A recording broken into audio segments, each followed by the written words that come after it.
Coming up on Tech News Today, why monkey DNA might be better than McAfee for Intel. We'll also look at the Samsung tablet and Obama's after the pirates. They must die. Check out why. Netcasts you love. From people you trust. This is TWiT. Bandwidth for Tech News Today is provided by Cachefly at CACHEFLY.com.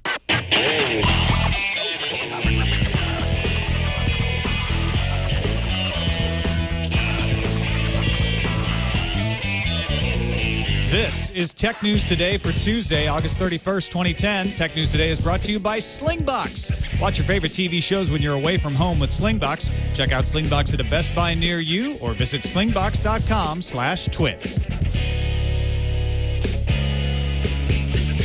Welcome to Tech News Today. I'm Tom Merritt. Behind the boards, our excellent producer, Erik Lanigan. Hey, Tom. How are you? I'm doing good. How are you, man? I'm good. This is the show where we kick around the tech news of the day, try to figure out what it all means, and we've got an excellent panel of guests today. Starting off continent, joining us from Le Rendezvous Tech, Patrick Beja. Hey, Patrick. Woohoo! Hey, everyone. How's it going? It's good. Thanks for joining us today. We also have from Tech Republic, their editor-in-chief, Mr. Jason Hiner. I guess I should say Tech Republic, its editor-in-chief, Jason Hiner. Sorry, Jason. Thank you. No problem, Tom. I need to be grammatically correct when I introduce you. Yes, please. And I'm very pleased to have a star of Cranky Geeks, the occasional member of the TWiT crowd, Mr. John C. Dvorak. Hey, John. How you doing? Thanks for being here. You're welcome. So we've got a lot of tablet news, and a lot of tablet news specifically about the Samsung Galaxy Tab. Nilay Patel over at Engadget, has a posting up that Boy Genius Report shows a screenshot, so this is a friend of a friend of a friend, that shows the 7-inch tablet headed to Verizon. It's got the item ID SCHI800BDU, and it's described as Sam Galaxy Tab Demos. So the idea is that this means that Verizon is going to get the Samsung Galaxy Tab. Why yeah, is it makes this sense. like? Don't all not talk at once. Yeah, no, that makes sense. That's the reason. So you guys. Go ahead, Patrick. What were you going to say? When we were reviewing the stories earlier, you were both extremely excited about this, and I don't understand why it's so exciting that it is coming to Verizon. Yeah, well, Jason, you were pretty excited too. What's your reason? Yeah, well, 3 months ago, if you would have told me, okay, Samsung's going to do a tablet, I would have sort of went, and so what? Everybody's working on a tablet. But they pretty much surprised me with the Galaxy S. I mean, it's a marketing nightmare that they've made the Galaxy S, and then the carriers, of course, convinced them to do a different one on every carrier and give it a different name and all of that. But that stuff aside, the product itself is pretty good. They've done a real nice job with the hardware. They've really put it in a nice form factor, and it gives me hope that they can put together a pretty good tablet. Also, I've seen a couple devices that they had. They showed off in WiMAX World and a couple other places a year or two ago where they were working on some of these kind of tablet-like devices. A few of them made it to market, and a few of them didn't, and they were pretty slick. And the other good thing that they've done is they haven't done a whole lot to Android like Motorola and HTC have. They've kind of left Android a little bit more in its unfettered state, and I think that's a better thing. So I think this tablet has a chance to be a decent device and a decent alternative to the iPad. Samsung also announced they're going to do a launch announcement on September 16th. They're going to talk about their Media Hub, which is a TV and movie service, but also unveil an Android device. Is that going to be the Samsung Galaxy Tab, John? First of all, it probably is. I mean, what else could it be? But the thing that's kind of interesting to me, and I think is overlooked in these stories, is that do these phone companies really think that people are going to go into their little cell phone store, which is in the mall, with a bunch of people gathered around and a bunch of guys who don't know anything, really? You have to kind of just pick and choose the phone you want kind of on your own, although they try to push in one direction or another. Do they think they're going to be selling tablets to the customers who are going to subscribe to some plan for years on end. I mean, I can see Apple and AT&T pulling it off, but I just don't see these other guys doing it because it just doesn't fit into the scheme of things. I mean, Apple's managed to make it happen because of, you know, it's Apple, and they sell these things mostly at the Apple stores. But I don't go to an AT&T store to buy. I mean, some people do. But generally speaking, if it was just AT&T selling the iPad, imagine that situation. It would die. Well, the key is, I think this whole marketing scheme is going to fail. Well, and the key is the marketing scheme, right? I mean, if they advertised, then people would go wherever it is that they have them. If they got them into Best Buys and all that. But Samsung doesn't advertise. I don't personally think. Yeah, well, there's that too. They don't advertise. And when they do, it's bad. Yeah, it's bad. You know, I just don't see this idea. I think this is an experiment. I think, you know, Samsung will jump on board on anything if they can move product. It's basically a massive manufacturing company. I'm just not seeing. I think when people think of a pad, they think of like, you know, they don't think of the phone company.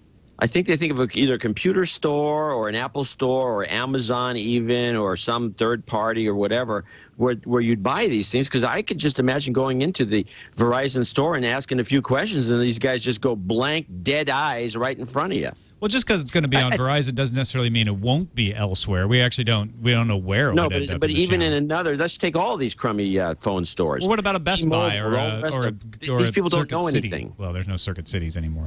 Well, it's not just about the stores. I mean, a lot of people seem to be forgetting that the reason why the iPad worked so well was that it was a whole ecosystem. Not only was it Apple and AT&T, it was also the App Store, the fact that you could buy it through several, you know, a lot of different ways, including on the website. And Apple is a renowned brand. I'm not saying Samsung isn't, but, you know, it's not the same. And you also had an immense, huge marketing campaign and to convince people that that was something they would need. And I'm not sure that it is going to translate to other tablets just through the fact that they are tablets. And a lot of people seem to be counting on that. And as John was saying, it might not be enough at all. The experience of going to a store where they don't know anything about their phones already and asking them about a tablet, I'm not sure it's going to work. I agree, but I'll give sort of one counter argument to it is Galaxy. You know, the Galaxy S has already sold 1 million units, which sort of, you know, is still kind of a shocker. So Samsung has a little bit of a momentum here. The other thing that they have going for them is these Android tablets are taking forever to get to the market. So they're a little bit of a first mover here. I mean, there was the Dell Streak, but it's not really a tablet. It's just kind of a big phone. And then the third thing they have going for them is really Apple's marketing. They're essentially riding on the coattails of Apple's marketing all of the iPad. If it becomes known as the iPad alternative, then they really can they don't have to do a ton of marketing.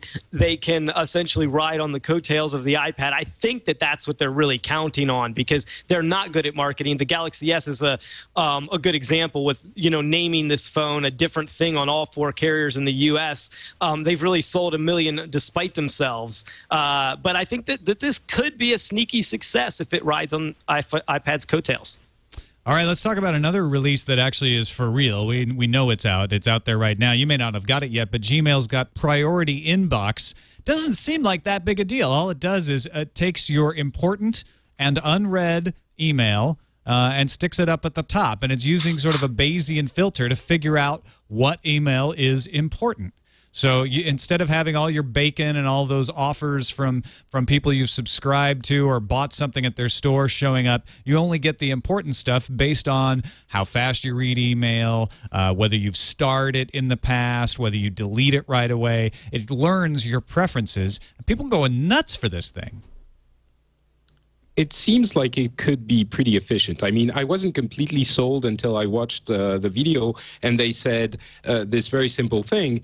We are very good at finding spam, and it's true. They are extremely good. So maybe if they are as good as finding the actually important email, it could work, and it could be the end of the nightmare of you know, sorting all your email. I'm extremely excited, and of course, it's going to take like a week to get to France. So screw you, Google.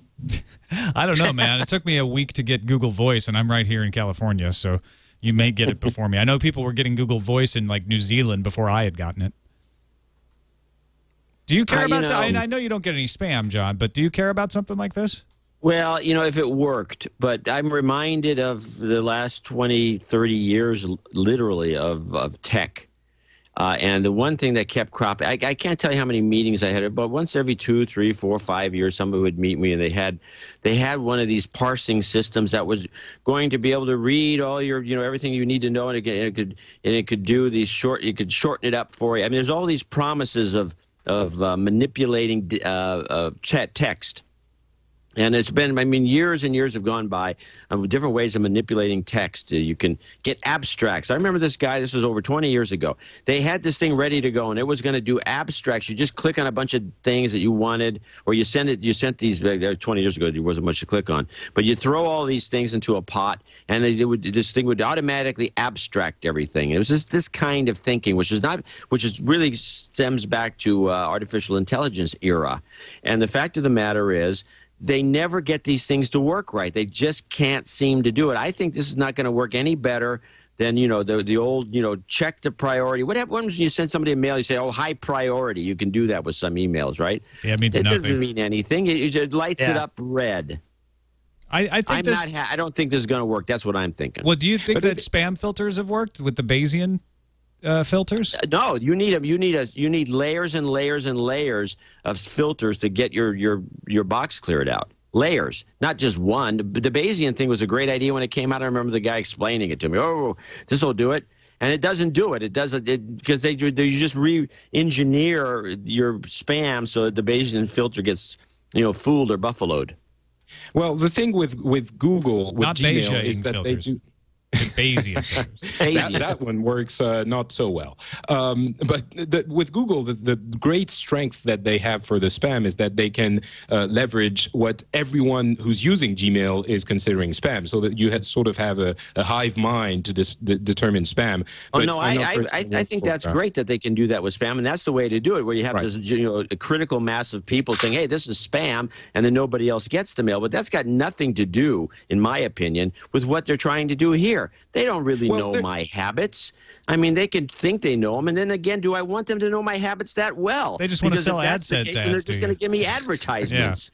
Yeah. They're really good at sorting stuff, and I don't know that they can do it, but if anyone can, Google is the one that's going to be able to do it. No one's better than them at sorting text and looking through text to determine what's what in that. So if they can do it, then no one can.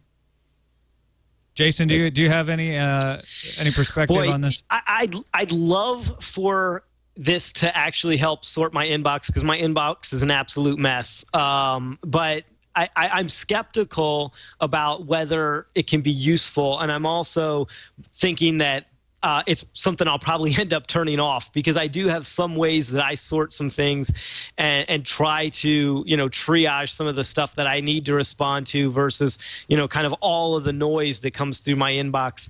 I'm kind of doubtful that they can learn my habits that well and my sorting systems that well. But I'd love it if they could. But I'm pretty skeptical. I'm going to try it, though, both on, for my work stuff and my personal mail. All right, we've got a triplet of Apple rumors here. Please hold your applause until the end of the rumors. Apple is said to be planning Netflix streaming service on the Apple TV. This isn't a big surprise. If there's been a lot of rumors they're going to have iOS on a new iTV or Apple TV. So Netflix app made for the iOS isn't a big stretch. LA Times is reporting that Rupert Murdoch may be the key to whether Apple can offer 99-cent digital rentals of TV shows at all on a purported new Apple TV. And then we have a director of value-added services in Mexico saying that when they launch the iPhone 4, they're going to give away free cases for the antenna issue. But don't worry, after September 30th, Apple will be making new iPhones that don't have the antenna problem. It's first we've heard of it. So let's clear away the Apple TV rumors first. What do you guys think of this? Are we going to see some kind of new Apple TV tomorrow at all? They could put a guitar on the front of their invite. It doesn't seem to ring out that they're going to focus on Apple TV. That's a good point. Yeah. I think that they have to. I think the one thing that says that they're ready to move forward with Apple TV is just because Google TV is coming out, and they don't want to be caught a step behind. I still think that they're skeptical about this market. I mean, several things Steve Jobs has said this year tells you that he's not real keen on the Apple TV or on being able to disrupt the TV ecosystem. But he also doesn't want to let Google come in and basically have better timing than they are with a product and them sort of steal the market. So I think that begs for Apple doing something. Yeah, I think there's a possibility that we have an Apple TV in the works. We just won't necessarily see it tomorrow. One's in the works. That's absolutely certain. Oh, sorry. Go ahead, John. So I was just saying, somebody in the chat room suggested a separate event for Apple TV, and it's, I might agree with that. Yeah, I think it makes more sense. And that's, when they pulled out of Macworld, that was sort of their indication is we want to be able to time these things when we want them. We don't want to be tied down to having to do an event at a certain time. So they can just pull together a press conference whenever they want. Why would they force Apple TV into an announcement about iPod Touch and other music stuff? Yeah, the big thing, I mean, Apple TV in the middle of that music-centric event seems a little bit odd. It might happen, but the big thing that Jobs was saying earlier was that it's very difficult when you don't have a go-to-market strategy to get these set-top boxes out. And I think he might do something completely out of left field, like maybe partnering up with TV manufacturers and telling them, if you put that dock on your TV, you can plug in that little box and that will allow Apple functionality to your TV or something like that, something we don't really expect. I agree with that 100%. I think that's exactly what they're going to do. They're going to bundle some sort of thing into televisions themselves. Yeah. But I think Tom has a very interesting point, which I never really thought about. It kind of combined with another point that was made, which is that Apple doesn't have to, they don't have to do these ganged up, we're going to bring out this, and this. They can do 10 press conferences a year. They get 10 times as much publicity, rolling out one product at a time. They don't have to do through 2 or 3 products. They have the one product, they talk it to death. Everybody goes crazy because it's Apple. And then the next month they can do another one. I think that's a perfect strategy. It's like a monthly show. I think we might see one thing that's related to the possible Apple TV, though. I think there is one offering missing from the App Store, and that's the subscription model. Because today you can buy apps, you can buy in-app, you can do in-app purchases, but you can't really subscribe, and that's a problem for magazines and services like maybe Netflix or Hulu or whoever knows what else. And I don't think you can have an Apple TV without the subscription model. And the Oh, you unplugged your mic. Sorry again. You got so excited. The subscription model works for a lot of things, so it might be introduced tomorrow and then be used in the Apple TV after at some point also. Yeah, that's a great point, Patrick. I think we're also likely to see iPad 4.0, talk of iOS 4.0 on iPad. Yeah, and I don't think we'll hear an announcement that September 30th will bring brand new iPhones without a fix. I don't know what this guy in Mexico, where he's getting his information, but he may happen, but they will not talk about it. Yeah. All right, don't forget, if you're interested in the Apple announcement, we will be covering it live on TWiT at 10 a.m. Pacific time, live.twit.tv. I want to take a moment to thank... before you do that, Tom, John, go ahead. I just wanted to say one more thing. Is it possible that we maybe be overlooking one thing? What's that? That Apple's actually rolling out a guitar. The iTar. Yes, I have heard that bandied about before, or maybe a really souped-up garage band. All right, let's thank our sponsor, Slingbox. Let you watch your home TV wherever you go. Watch it on your portable device, your BlackBerry, your laptop, anything with Wi-Fi. They've got apps for iPhone and iPod Touch. You go to a Best Buy, buy a Slingbox, take it home, plug it into the internet, plug it into your TV, and then you can watch all the TV that you get at home anywhere you have an internet connection. And you don't have to pay any extra for it. It's all the shows you have, all those episodes of Veronica Mars you've had sitting on your DVR you can catch up on without having to do Netflix streaming. That's right. Programs you watch live on your TV, anything you recorded on your DVR is yours over the Slingbox. So check it out. Go get a demonstration at a Best Buy or just visit slingbox.com/twit. So a German judge is sounding a lot like Viacom. They say that Google should do more to detect illegal uploads to its YouTube video service. The judge was ruling on a case last week brought by an alliance of composers and songwriters. Quoting the judge, he said, "There are some good reasons to think that YouTube indeed has some duty to take care of detecting illegal uploads. GEMA has the opportunity to ask for such a ruling in regular proceedings." So it's not a legal ruling of any kind, but the judge is saying, yeah, you can bring a case about that. Google should be paying attention to this. MPAA and the RIA have been complaining about this forever, is that the ISPs and the service providers this safe harbor is broken. We even have the Obama administration's Commerce Secretary, Gary Locke, saying, "I think it's important to say piracy is flat, unadulterated theft." So the wagons are circling. These people have obviously not been on YouTube anytime lately because there's no good stuff left on YouTube. Like they have taken all of the SNL clip, not all of the SNL clips, but some of the content providers have let their stuff stay on there. Great, that's fine. But when you go to try to search for a clip from a movie or a TV show or something anymore, it's like none of it is there. Or you find it and then you click on it and it says, "Oh, this has been removed." So I think that YouTube has done a heck of a job, and that's why it kind of sucks now. There's nothing good left to find on there. So I think this is totally bogus. So you're disappointed you can't do your flat, unadulterated thievery? Is that what you're saying? Yes, definitely. Okay. No, I am disappointed that YouTube, that the content providers are so short-sighted that they don't realize that when they get their clips on YouTube, that people are so much more likely to go then and rent that movie or even buy the DVD or whatever. And so it shows how kind of out of touch the old school content providers are with the web still. I mean, there is a point to be made here that it is so easy to copy things, right? The internet is infinitely copyable. And when it is so easy, it may be an undue burden on someone to say you need to police yourself. And that's what the industry associations are saying. But does that mean that the ISP or the service provider like YouTube should be the policeman? Who should be the police in this case?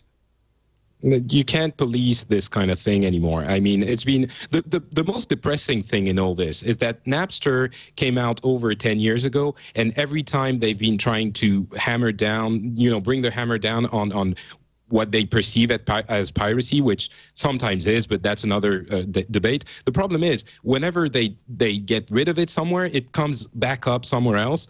And we all know, I mean, in this audience and in this on this podcast, that they should probably be focusing a lot more on actually making it easy for their customers to get their content, and not wasting time and money on these other futile efforts. I have to agree with that 100%. The futility of this is ridiculous. And in fact, how, behind the times are these guys? At some point, you have to bite the bullet and say, hey, this is a new world. Let's adapt to it somehow. We can't be playing the games from the last century regarding copyright. And of course, part of the problem is the idiotic copyright laws that we have.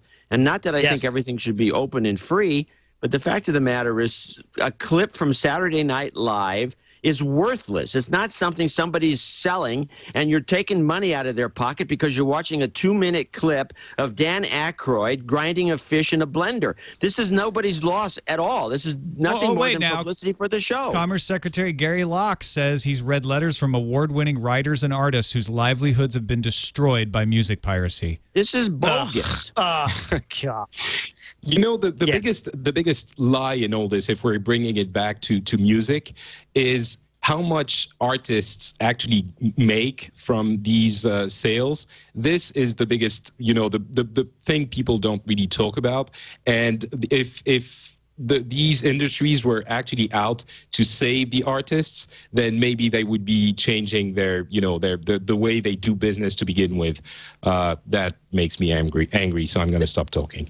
Motorola's trying fear tactics on this because in a similar situation, there is an Android 2.2 update out for Droid X users because, again, data is infinitely copyable. And even though Motorola doesn't want to issue the 2.2 update, somebody else figured out how to make it work.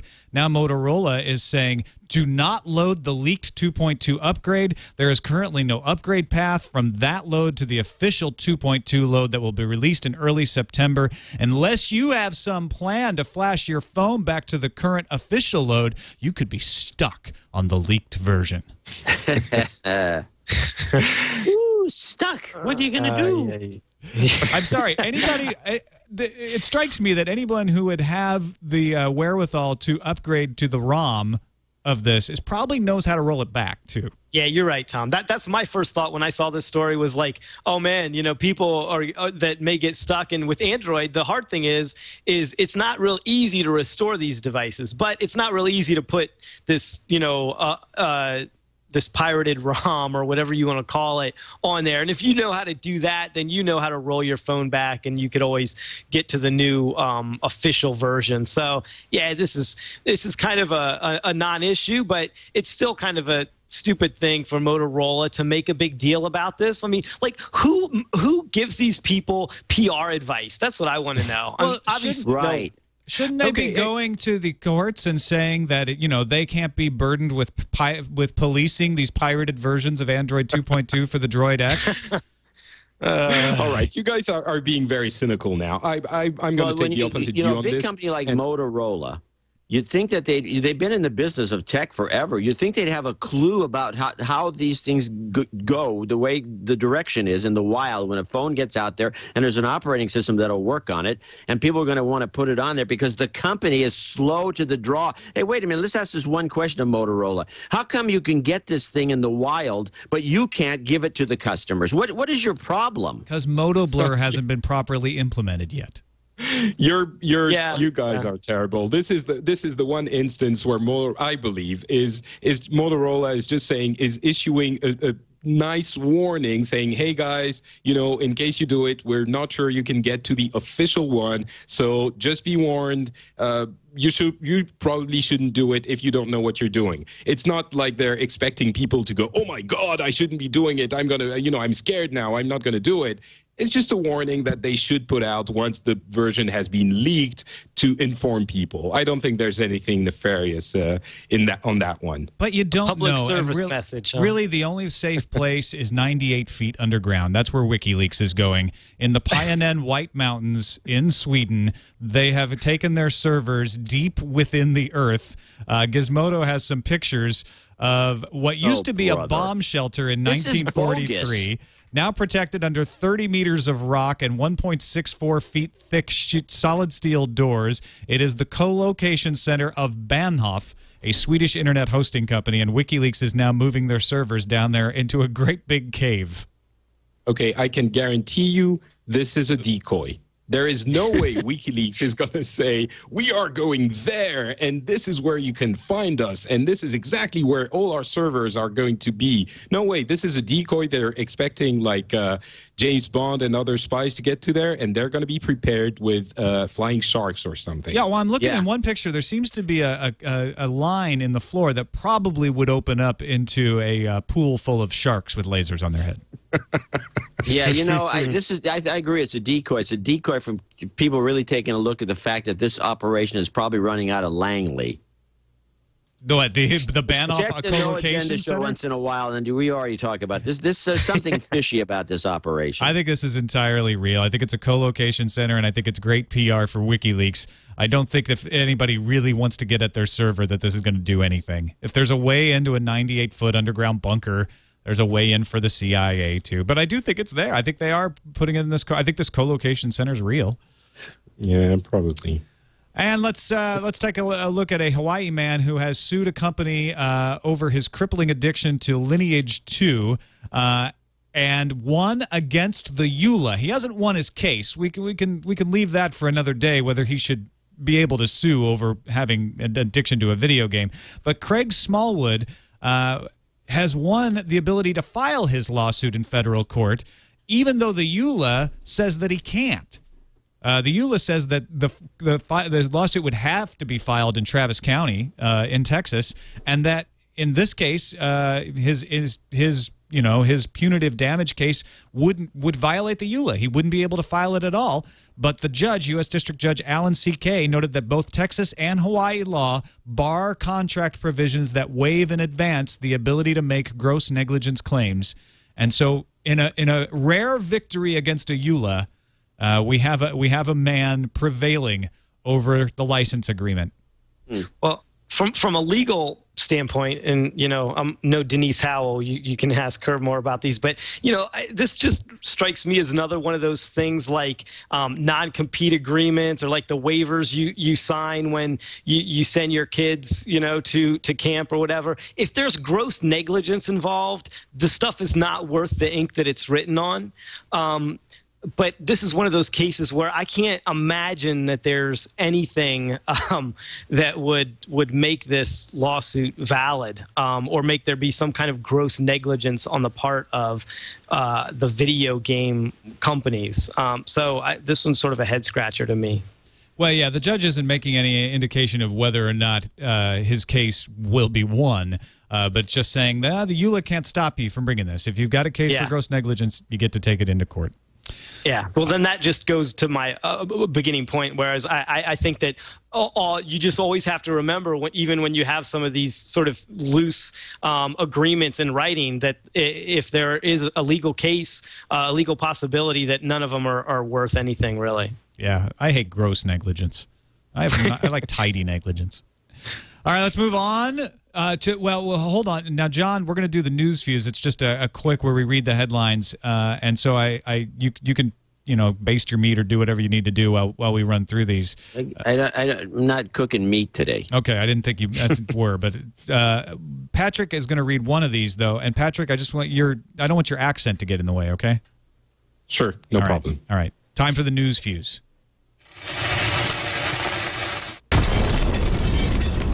An Indian Home Ministry official told the BBC that any company with a telecoms network should be accessible to monitoring by the Indian government. He then went on to use Google and Skype as examples of companies that would have to provide data in the future. So watch out, Google and Skype. You got a target on you.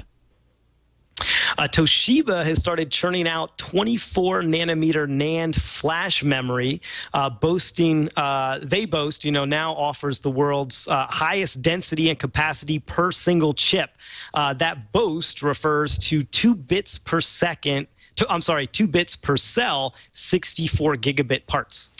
This next one's for the Google Wave user in our audience. You and Gina Trapani have until the end of this year to export your waves. Google has said they may integrate Wave functionality into other products, and coincidentally, they introduced collaborative highlighting into Google Docs today. But after the end of the year, Wave is being taken down, so export before then. TechCrunch reports that Dig has hired Amazon exec Matt Williams to be their new CEO. Williams has been at Amazon for over 10 years and is currently GM of consumer payments. Sacre bleu. That was fake. Microsoft is releasing a controller with a new updated D-pad on November 9th. The D-pad can be transformed from a disc into a plus. You won't be able to buy the controller alone, though. You're going to have to buy the Play and Charge kit. That's all going to cost you $65. Somebody called me a D-pad once. Anyway, a judge removed a juror from a trial in suburban Detroit after a young woman wrote on Facebook that it was, quote unquote, going to be fun to tell the defendant they're guilty. Ooh, fun. Sadly, the trial was not over yet. Hadley Johns could be found in contempt of court when she returns to the circuit court on Thursday. And finally, Read Write Web is calling today the OAuth-pocalypse. Twitter users have been waiting for, well, mostly developers, not users. Twitter has switched over to OAuth rather than basic authentication, which means you never actually give your Twitter password to anyone but Twitter. What happens when you log in is you'll have to go through OAuth and authorize through Twitter whether an application can access your data or not. So if you have an application that isn't working right with Twitter, it might be because OAuth has not been implemented, and you should probably go upgrade it right now. Finally, Tesla Motors is being fined for not filing a certificate of conformity on emissions, even though Tesla products don't have any emissions. This is so they can comply with the Clean Air Act. Now, the funniest thing about this is they actually did file for the certificate of conformity in 2008, but then I guess they just forgot to file for it in 2009. Oops. Anyway, they've entered into an administrative settlement agreement with the EPA in which they agree to pay a penalty of $275,000 for not filing for a piece of paper that states that their emissions are low enough to meet the EPA standard, even though there's not even a tailpipe on the Tesla. This is the easiest story to make fun of in the history of tech news, but honestly, I understand where the government is coming from. I mean, you need to make sure that the vehicle is not emitting anything, and the process to do that is to have the certificate. So, you know, it sounds silly, but I don't know. It's logical to me, but maybe it's because I'm a socialist. So right. Well, you're French. Yeah, exactly. Yeah, true. Yeah. You still have to file your taxes, even if you didn't make any money. How is the EPA supposed to know there's no tailpipe on the Tesla unless they file the certificate of conformity? Exactly. Thank you, Tom. Form you agree with me. 102-B.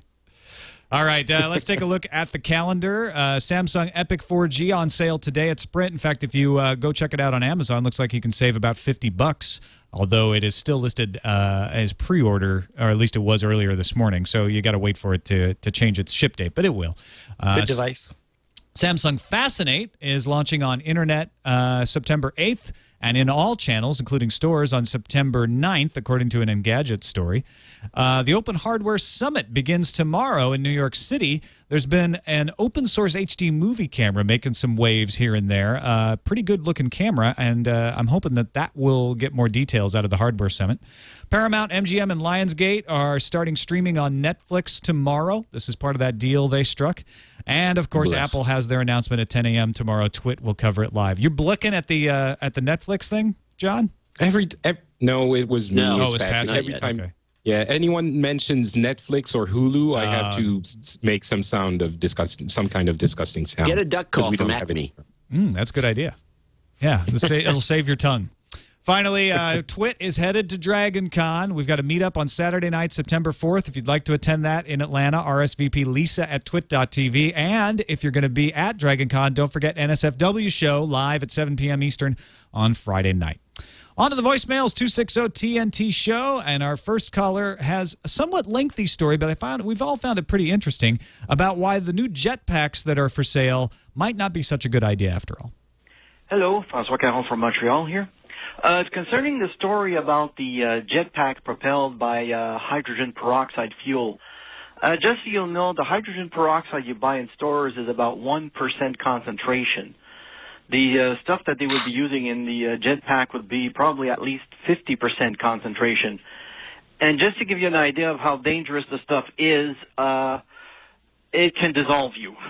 In fact, the Germans actually, during the closing days of World War II, they actually produced a hydrogen peroxide-fueled rocket plane called the Messerschmitt Me-163 Comet, which unfortunately had a flight time of only about 7.5 minutes.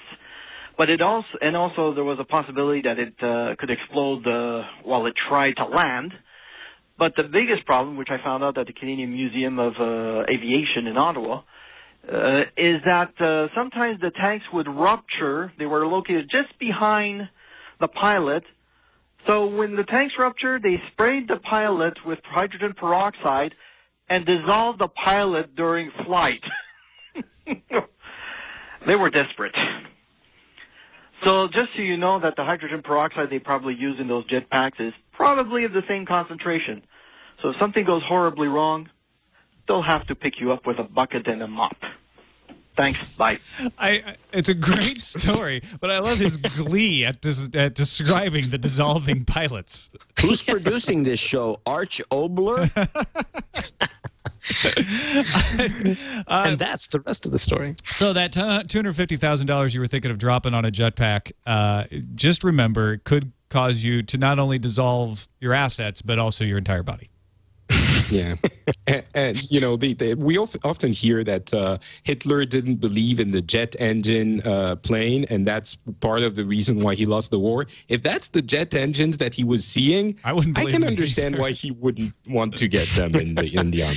That sounds like a no agenda theory there. Jetpacks falling from the sky, dissolving their operators as they go. Would you buy a jetpack, John? No, Even if somebody gave you the money? I don't see what you need one for. What do I need? I work out of my house. Yeah, get to the corner store You don't need faster. to go anywhere. Yeah. I don't know. To get to the cottage. On to the emails to TNT@twit.tv. We got one from Tom from Minnesota I'm going to read today. It says, hey, everyone, love the show. In regards to yesterday's show where you talked about Intel buying Infineon's wireless unit, it really seems like Intel is positioning to be a dominant manufacturer in the mobile market. Imagine next year when they announce a new chip that has an on-die GSM or 4G radio controller, as well as antivirus or firewall coding added to the instruction set. Now you possibly have power savings from everything on one chip, as well as a lightweight AV solution that takes advantage of the hardware acceleration for cell phones provided by McAfee by default, of course. Seems like a good play to me. It sounds great, except that Intel is still about 24 months behind in mobile chip making. You look at earlier this year, HP dropped their Intel x86 tablet with that was running Windows 7 because it was just could not get it down to any decent battery life and power consumption. So while Intel's done a great job with their laptops in getting performance with still some great battery life, they're just still out of the league of ARM when it comes to these smaller devices, and this isn't gonna change anything. I mean, they can't compete with Snapdragon, they can't compete with the NVIDIA Tegra. They're still in a world of hurt in the mobile space. Well, I'll tell you one thing interesting about the story is that the fact that they bought Infineon in the first place, because I wrote a column in MarketWatch about 2 or 3 months ago suggesting that Intel go out and buy ARM. It's not that expensive. And if Intel's going on a buying spree, it's possible that they're going to start doing something like this. Well, do you think they still need ARM? Or are you thinking this addresses what yeah. Jason's saying, right? Yeah. Which is it leapfrogs them right back up into that race. Yeah. They think they don't need them, so there's kind of moments.